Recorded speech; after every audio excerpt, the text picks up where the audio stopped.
अस्सलाम वालेकुम, welcome in way towards mathematics. आज का हमारा टॉपिक ऑपरेशन रिसर्च से रिलेटेड है। ऑपरेशन रिसर्च में हमारे पास एक मैथमेटिकल मॉडल गिवन है, हमने उसको यूज़ करते हुए एलपी मॉडल बनाना है।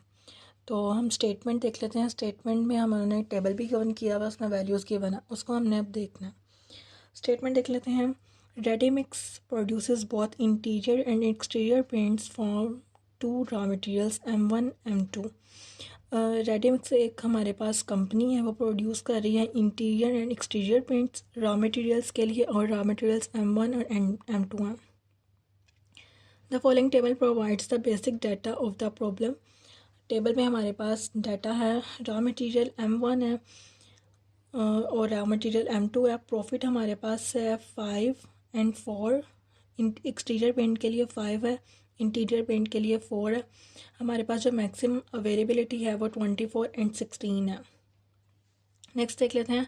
अ market survey indicates that the daily amount for interior paint can not exceed that for exterior paints more than 1 ton. Also maximize daily demand for interior paints is 2 ton. अच्छा, सबसे पहले तो हम देखेंगे कि हमारे पास produce क्या हो रहा है। हमारे पास जो कंपनी है वो क्या चीज़ प्रोड्यूस कर रही है, interior and exterior paints produce कर रही है। तो हम एक्स एंड वाई नाम दे देते हैं। नंबर ऑफ एक्स कह देते हैं number of tons of interior paints, and y कह देते हैं number of tons of exterior paints को। और हमें स्टेटमेंट में नहीं, उन्होंने गिवन कर दिया हुआ है कि हमने अपने प्रॉफिट को मैक्सिमाइज़ करना है। तो ऑब्जेक्टिव फंक्शन हमारे पास मैक्सिमाइज में जा रहा है। नेक्स्ट अब हमने कॉन्स्टेंट्स देखने हैं। हमारे पास कॉन्स्टेंट लेस देन में आएंगे या ग्रेटर में आएंगे। अगर हम अपने क्वेश्चन में देखें तो उन्होंने टेबल में ही हमें बता दिया हुआ है कि हमारे पास मैक्सिमम अवेलेबिलिटी जो है ना वो 24 है रॉ मटेरियल 1 के लिए, एंड रॉ मटेरियल 2 के लिए 6 है। मैक्सिमम अवेलेबिलिटी का मतलब है हमारे पास कि हमारे पास 24 से ज़्यादा नहीं हो सकता एंड 6 से भी ज़्यादा नहीं हो सकता। तो हमारे पास अगर कोई चीज़ इससे ज़्यादा नहीं हो सकती तो उसमें आता है लेस दैन इक्वल, कि इतनी है या इससे कम, इससे ज़्यादा नहीं हो सकती, तो वो लेस दैन इक्वल आ रहा है। अब नेक्स्ट हमारे पास हमने अपना वेरिएबल भी देख ली हैं, हमने ऑब्जेक्टिव फंक्शन भी देख लिया कि हमारा मैक्सिमाइज हो रहा है, कंस्ट्रेंट्स भी देख लिए हैं। अब नेक्स्ट जो हमने काम करना है वो मैथमेटिकल एक्सप्रेशन लिखना है कि हम अपने एक्सप्रेशन को कैसे लिखेंगे। अब हमने इंटीरियर पेंट के लिए हमने एक्स यूज़ किया एंड एक्सटीरियर पेंट के लिए हमने वाई यूज़ किया। तो इसलिए हम जी में लिख देंगे इंटीरियर में हमारे पास प्रॉफिट क्या था 4, एंड एक्सटीरियर पेंट में हमारे पास प्रॉफिट था 5। तो हम यहाँ लिख देंगे z equals to 4x plus 5y। Similarly हम इंटीरियर पेंट्स के साथ हम x लगाएंगे और एक्सटीरियर के साथ y लगाएंगे जब हम मैथमेटिकल जो एक्सप्रेशन लिखेंगे उसमें। हमारे पास जो फर्स्ट एक्सप्रेशन बनेगा ना वो बनेगा 4x plus 6y less than equals to 24।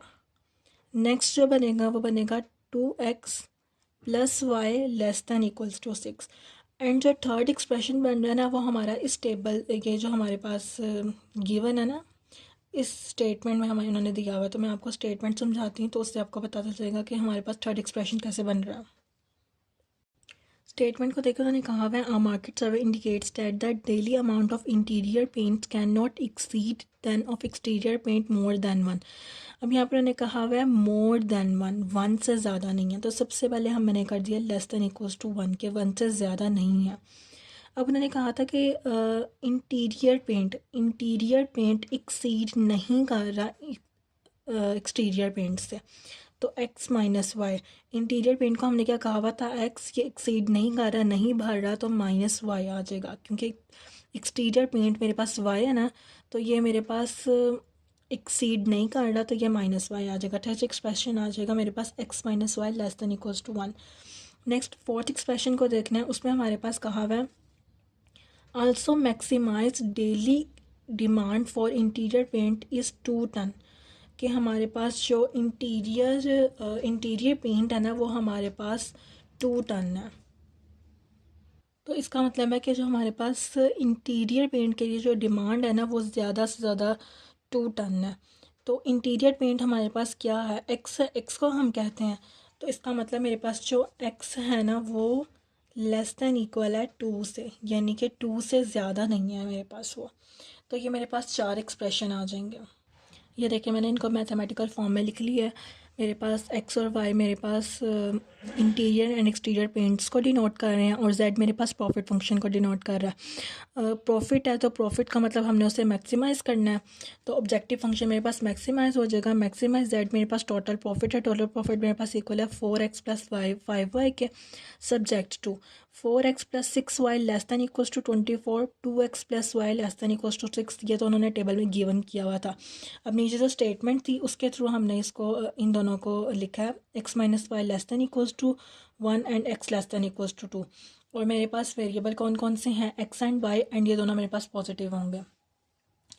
ये छोटा सा ही ये क्वेश्चन था लेकिन ये इंपॉर्टेंट क्वेश्चन है। उम्मीद है आपको अच्छे से समझ आई होगी। Thank you.